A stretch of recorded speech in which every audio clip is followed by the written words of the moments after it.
Hello, my name is Andrea Dunning. This is my audience.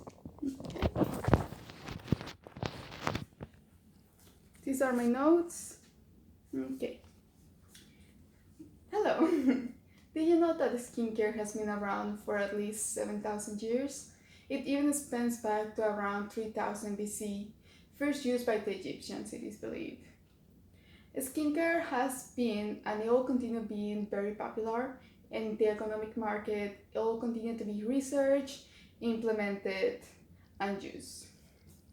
That's why I believe the history of skincare is really incredible because of everything that's been used for even back then and things that it's been found even nowadays. Today we're gonna be talking about the ancient civilizations who used skincare and when they used it, for what, the materials they used to create the skincare and cosmetics with, and how it is currently implemented in modern times. The first civilization to start using skincare was Egypt. It spans back to 3000 BC. They used eyeliner and coal in order to have human rituals to honor their gods and goddesses.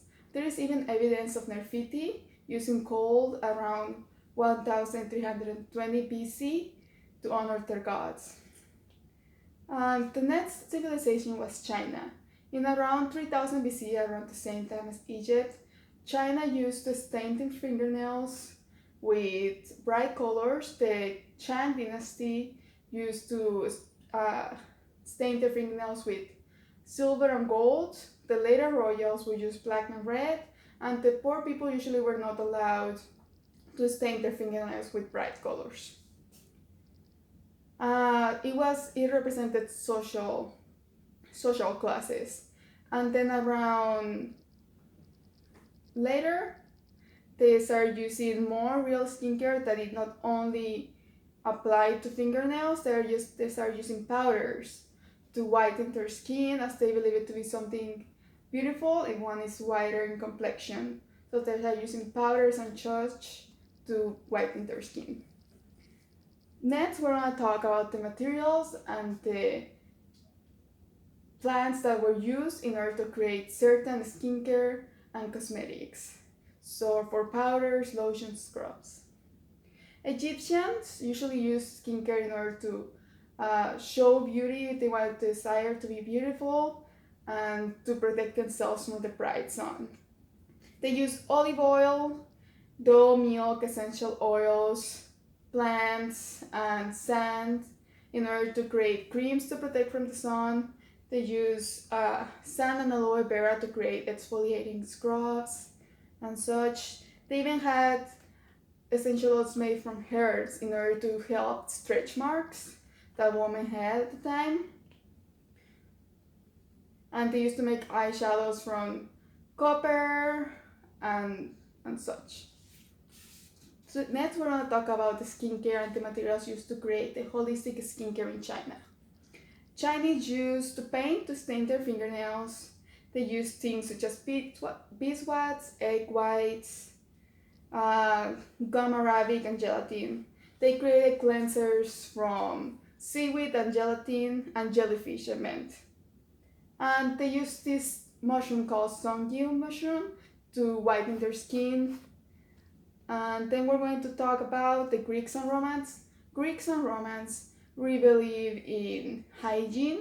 They like to be clean, so they use things such as olive oil to scrub their skin with, and then they will use this curved tool called sigil to scrape off the dirt of their skin.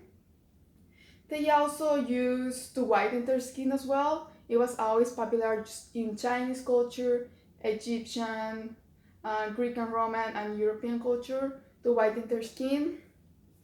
For example, European and Greeks and Romans use powders and such.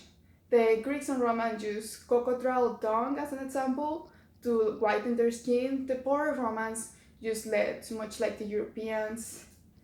And that's it, pretty much. The Egyptian as well, they use honey to protect and moisturize their skin from the sun. And then we're going to talk about the European. European, you have seen all the earlier movies, how they're always usually very, very whitish complexion. Now, back then, they used very dangerous chemicals like lead and chalk to whiten their skin, which eventually led them to become very sick. So that was a downside to the skin they desired to have. They still wanted to have very beautiful pale skin as they saw something of high status, the Europeans back then. And now we're going to talk about the modern use of skincare.